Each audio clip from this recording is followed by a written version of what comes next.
Welcome to the Lucky Approach. The Lucky Approach consists of one core activity: pursue a micro-passion. What's a micro-passion, you may ask? Well, I'll illustrate through the story of Stuart. Now, Stuart was the leader of an indie band, and when that ended, he worked at whatever job he could find, including one in retail, another one as an entry-level admin, and both of them he found uninspiring. At this point, he has no clue what he wants to do long term, and his resume doesn't exactly attract the attention of any employers.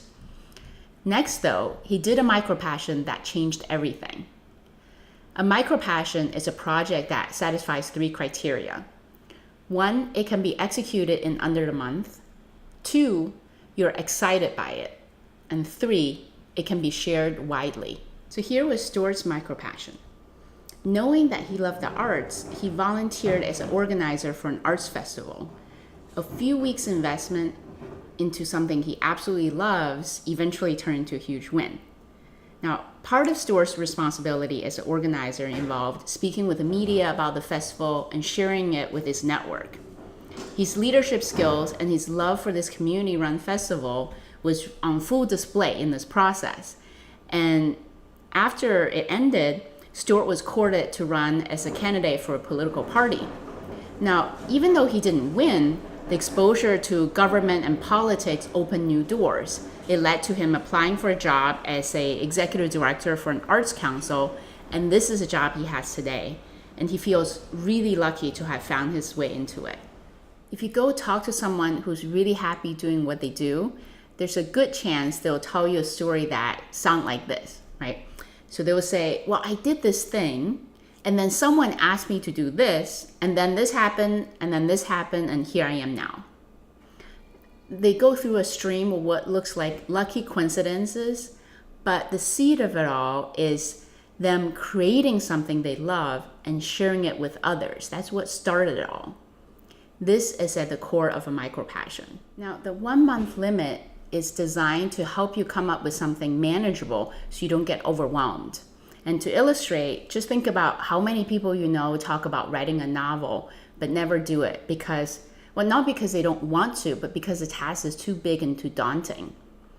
Now, the National Novel Writing Month has single-handedly solved this problem by challenging the participants to write a little over 1,600 words a day, every day in the month of November, to complete their novel, 50,000 words long. And over the last 20 years, this challenge has helped several 100,000 people complete their first novel. Now, micro-passions are magical because they simultaneously maximize opportunities and minimize risk. What do I mean by that? Well, first of all, by excitedly sharing your final product, you transform everyone in your network into your champion and recruiter. They see how passionate you are about the project, and if they're impressed with the result, they'll remember it. You've effectively crowdsourced your job search to your network and created what I call opportunity feeds.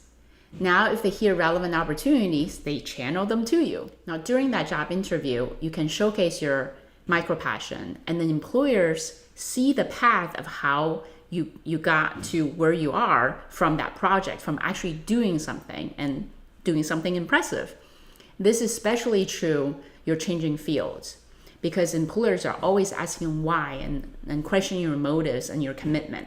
This helps calm those worries. So third way that micro-passion maximize opportunities is that even if the final product isn't as good as you hope it to be, chances are you have picked up some new skills and made some new contacts along the way, and both will serve you in the future. On the risk minimization side, micro-passion can help you test out your market before you make a bigger investment. Now, I did this one back when I was still in school, trying to turn my hobby of making lotions and creams into a small business. I wrote a business plan and started handing out samples to family and friends, and found out that, their enthusiasm for the lotion was polite and lukewarm at best. So I figured out I didn't have a great market.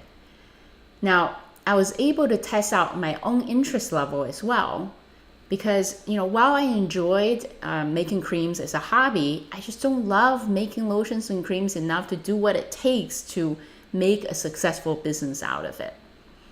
But I did find out, though, I loved entrepreneurship and running my own business. So from that experience, I was on a mission to figure out what exactly is the area that I did love enough to make a business out of. And that turns out to be career development. And that realization came into focus as a result of doing another micro passion. I won't talk about here, but one more word of caution before I go. And because I know if you're here, chances are you're pretty ambitious. Ambitious people are really prone to this pitfall. Now, remember the excitement criteria for micro passion, that you have to be really excited by the project. Now, if Stuart had picked a project that he thought would look good instead of what felt good and intrinsically excited him, even if he did succeed, he may have set himself up to attract opportunities he didn't really want. And if the opportunity is prestigious or high paying, that's a recipe for building a career trap that eventually get him into a midlife crisis. Micropassion is the underlying mechanism to create your own luck and organically grow into a career you love.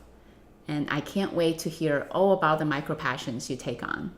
And best of luck.